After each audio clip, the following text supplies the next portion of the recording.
everybody. Bit of a different setup today. I'm currently in a hotel room.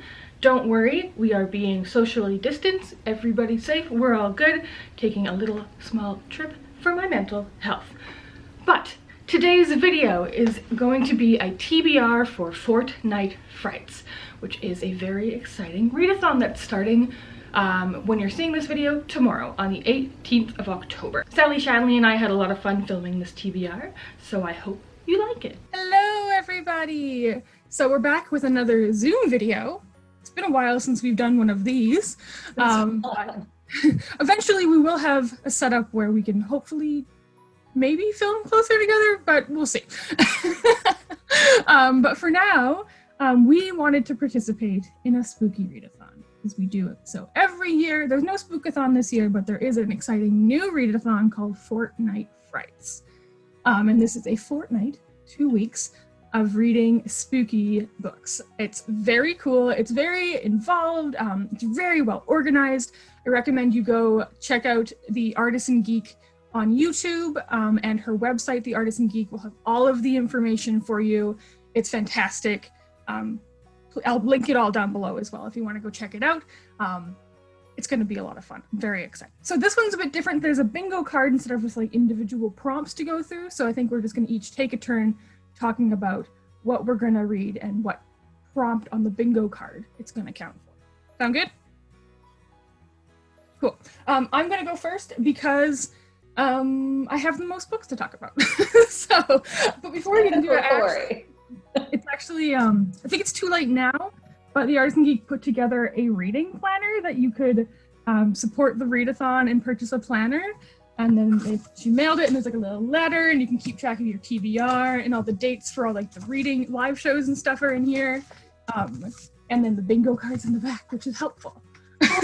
So that was really a really kind of fun touch as another way to support the readathon, because it's obviously a lot of work. Yeah. So let's see, what am I going to grab first? Okay, I'm going to grab a book that I'm very excited for and have been meaning to read for months, ever since I got my hands on the ARC, and that is Cemetery Boys by Aidan Thomas. So this is about a trans boy and his traditional Latinx cousin, and he wants to prove himself to be a real brujo, and he's trying to find the ghost of his murdered cousin, but instead someone summons someone else. Oops. So very excited about this. I've heard nothing but good things, and this is going to count for 3 different prompts. One of the challenges was to double up on 2 prompts, but this one will count for written by an LGBTQ plus author, written by a Latinx author, and with an undead character. So I'm taking off 3 boxes there with Cemetery Boys, and I'm very excited. I have a video book for this, so I'll definitely be listening to it. Who wants to go next? I'll go next. Oh. Okay. Speaking of undead characters, I look like a ghost right now, but that's okay. Very on brand. That's tight. It's the spooky season. You're supposed to look dead, right? Exactly. So silly question, but that you get a prompt for doubling up on a prompt. Yes. Or a point for doubling up on a prompt. Does that mean that you have 1 book that counts for multiple, or that you have 2 books that count for the same? I took it as the first. Yeah, so did I. Okay, I helps up. But it doesn't, I mean, it can take it as a second. I think nobody's gonna hunt you down, Sally. Yeah. My first book is Empire of Wild by Cherie Dimaline. I just finished over the weekend reading the Marrow Thieves, and it like really blew me away. I really, really, really enjoyed it. So I'm super excited to read another one of hers. Cherie Dimaline is an Indigenous author. She is Métis. I think she lives in Georgian Bay, or at least that's where her family is from. This covers dark fantasy, written by an Indigenous author, and, depending on the version I read, book with a green cover. I don't know if that counts if I'm reading an ebook, but one of the covers has a green cover, so a triple whammy for that one. Nice. It is about a woman who is searching for her husband, has been for nearly a year. They had a terrible fight. And he disappears the same night. And so it is about that. It's about the Métis community that this woman comes from, and like they're it's quite a tight-knit generational community. And somehow this is a dark fantasy story. I'm gonna try and go into this one as blind as I can, because I loved the ways that the twists and turns revealed themselves in the Marrow Thieves. So I feel I am in good hands to just dive into this one. So that is my first one. Do you know if this is like, is it like a monster kind of a thing? I have no idea. I just know that that the Artisan Geek has classified this one. Oh, by the way, major shout out to her. She has a whole Fortnight Frights compendium that is so thorough, and I think all of my books I chose from her list, and it was like I had, just a plethora of options. So she has this one listed under dark fantasy, and obviously it also counts as Indigenous Southern. So yeah, I have no idea what the fantasy element is. Excellent. I'm reading a book by Cherie Dimaline right now called The Girl Who Grew a Galaxy, and it was an indie pub. I think don't quote me on this, it might have been her debut, but it's also just like this. She's such an incredible writer. Just if you guys haven't read Cherie Dimaline yet, do so. Yeah, major recommendation. Yeah. Shanley, what's yours? Okay, so my first pick, now most of my books are actually library holds, so I don't have any of them, so we can just close them.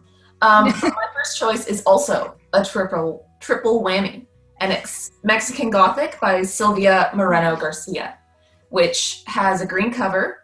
It's a Gothic novel by a person of color, and it's a Latinx author. Nice. I'm very excited about it, and I don't know anything about any of the books that I've chosen. Well, one of them, but we'll come to that later. So I can't tell you what it's about, except that it's a Gothic, and I love Gothic literature, so I'm very excited for this one. I have the audiobook waiting for me already, and I'm dying to get started on reading it, but only 3 more days and then I can start? It starts on the 18th, so we have to wait for the 18th. I'm looking at my phone longingly, I'm soon. I've heard nothing but good things about that. I think there might be a spooky house involved, which is great. I mean, that's the whole Gothic genre, baby. It's what I live for. It's what I need. Nice. Cool. I guess I can get into my next one. I have so many choices. Let's go with this one. This one is a book I'm actually really scared to read because it could be too much for me. And that is Uzumaki by Junji Ito. Oh boy. Yeah.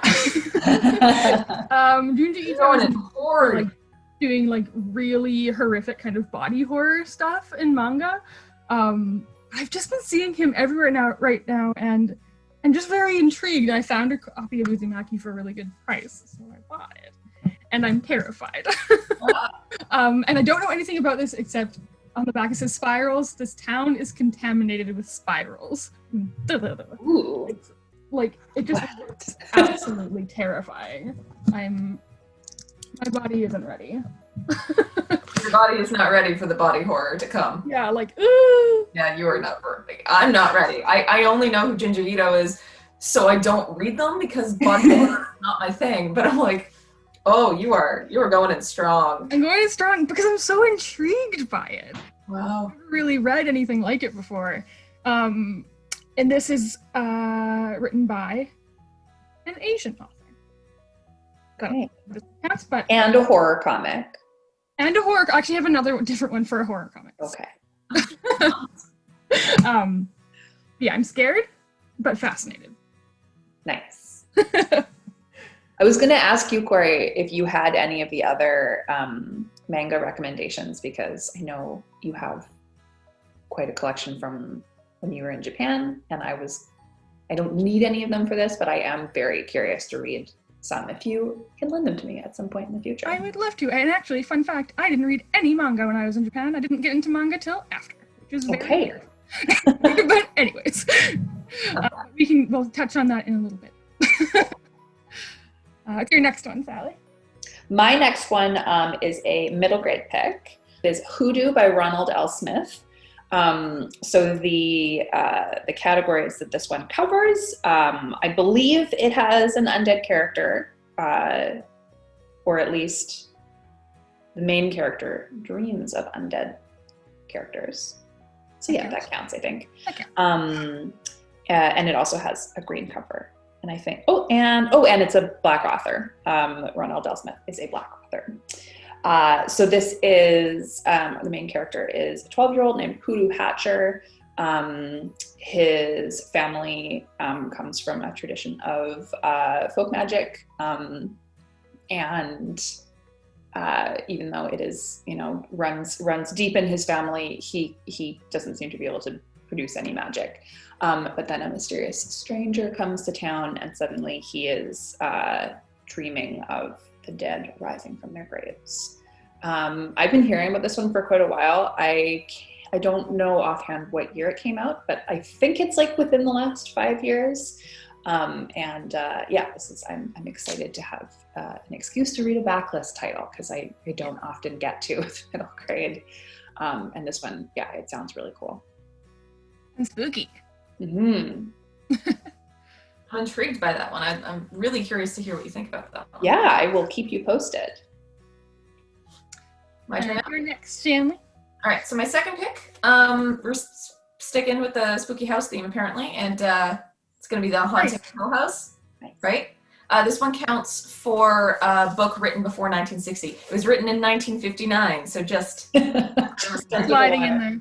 Yeah, so I'm not gonna recap that one because I'm pretty sure everybody knows what it is, and that's what the wrap-up video is for. But Spooky House and Ghosts, so that does count for 2, but it also gets me so close to an actual bingo.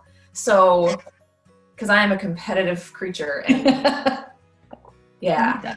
So if I can read Mexican Gothic and then Haunting of Hill House, I will just be one away from an actual bingo. But stay tuned. Okay. There's some really random ones that don't really count for anything, but because it's 2 weeks and I know myself, I'm gonna go for multiple bingos. So the next one I want to talk about is, I don't actually remember where I found this, and I apologize if I mispronounced the name, but that is Taaqtumi. And it's very hard to see. It's a very dark cover. Yeah, cool. But this is an anthology of Arctic horror stories by Enoch authors. The word Taaqtumi actually means in the dark. It says, and these spine-tingling horror stories by northern writers show just how dangerous darkness can be. Cool. I would like to borrow that from you after, if I can. Sure. It's really hard to appreciate the cover on Zoom, but it's very... Is it like a cloudy sky? No, it's a raven. Oh, I really can't see that. Okay, cool. Yeah. And this will count for, there is a short story one, isn't there? Mm-hmm. Mm-hmm. Yeah, the top right corner. Okay, so this will count for read a short story. I do plan on reading the entire anthology. I think it's only like 7 or 8 stories, so if I just put one every other day or so, I'll be able to knock this off the list. But I'm very intrigued by it. Again, I don't remember where I found this, but I'm excited that I did. Yeah. And then another one that I have, another novella by an Indigenous author. So this is another Indigenous prompt. And that is The Night of the Mannequins by Stephen Graham Jones. Ooh. Stephen Graham Jones also wrote The Only Good Indians, which is one of the read-along ones. Yeah, one of the great books. Videos, yeah. But this is a novella, a Tor novella, and I've had really good experience with Tor novella, so I'm very excited about this. I have no idea what it's about. I bet you it's scary. Ooh, yeah. I'm just gonna read the first little blurb on the back. It says, "One last laugh for the summer as it winds down. One last prank just to scare a friend. Bringing a mannequin into the theater is just some harmless fun, right? Until it wakes up, until it starts killing." It sounds like such a great horror story. It's Yeah, and this will be my first experience with Stephen Graham Jones, and I'm very excited to get into it. I love Novella. The other one sounded way too scary for me. Good luck.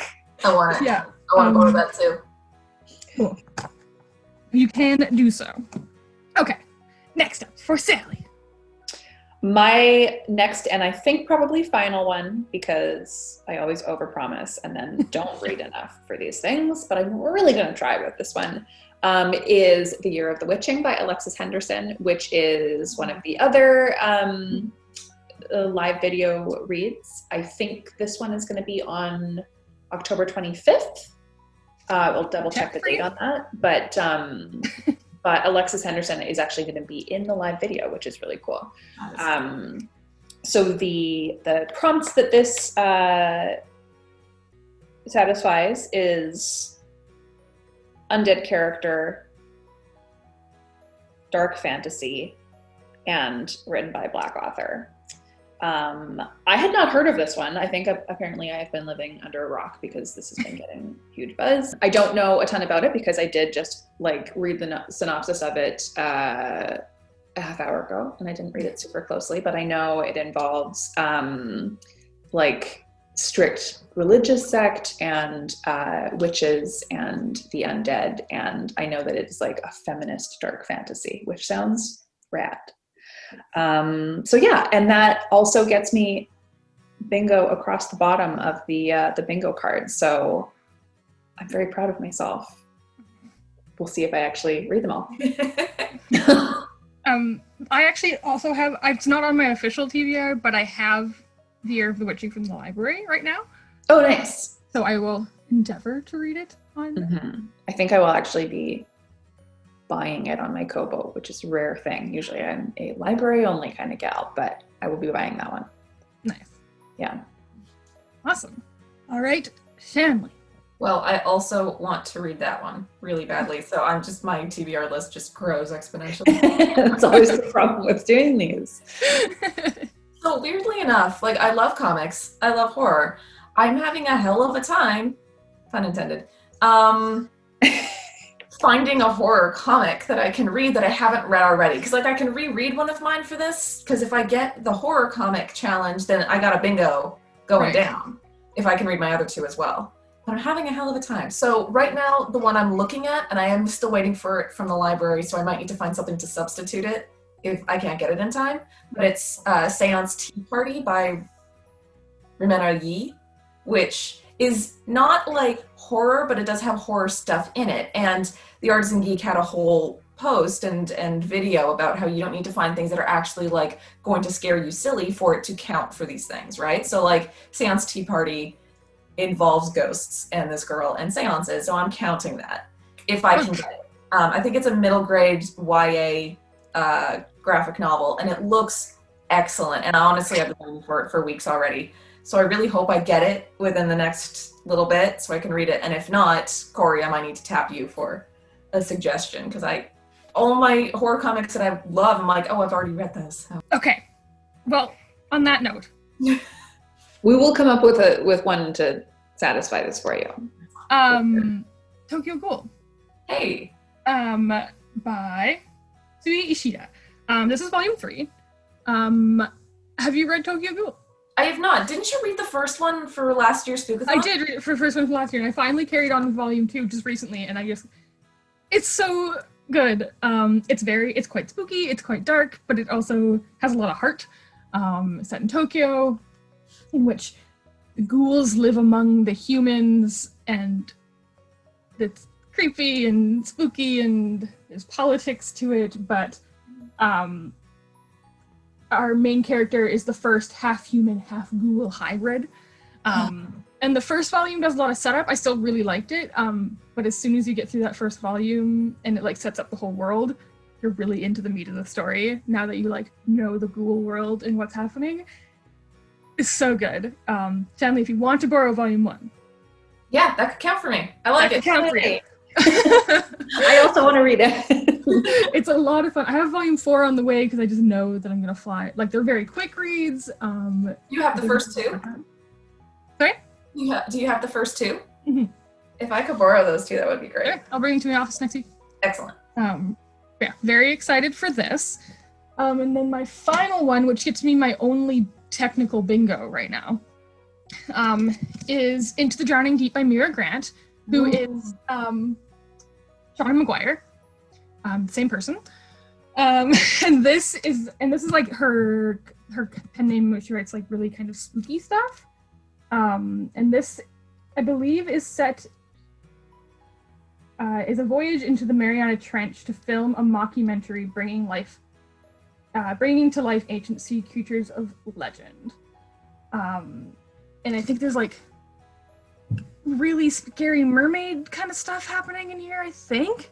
I don't know a lot, but it's like anything like deep ocean terrifies me. Yeah, as soon as you said going into the Marianas Trench, I was like, oh, no thank you.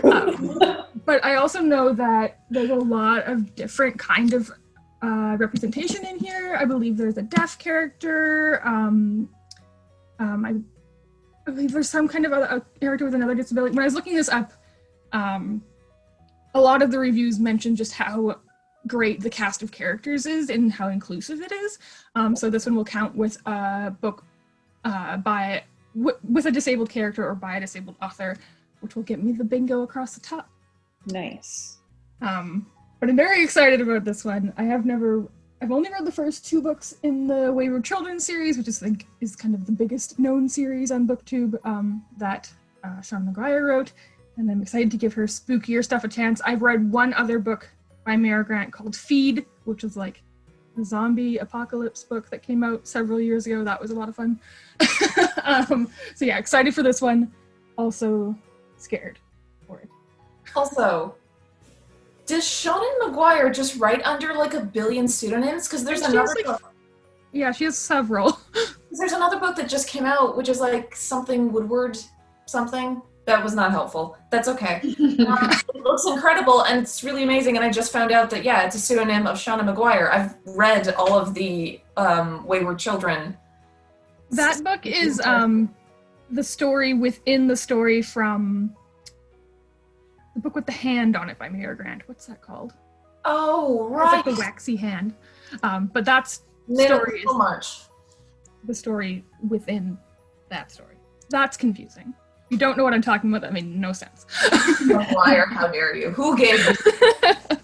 But yeah, those were all of the books on my official TBR, but we'll see what happens. I have my bingo card here. I should get a bingo dabber and actually just go for it. Yeah.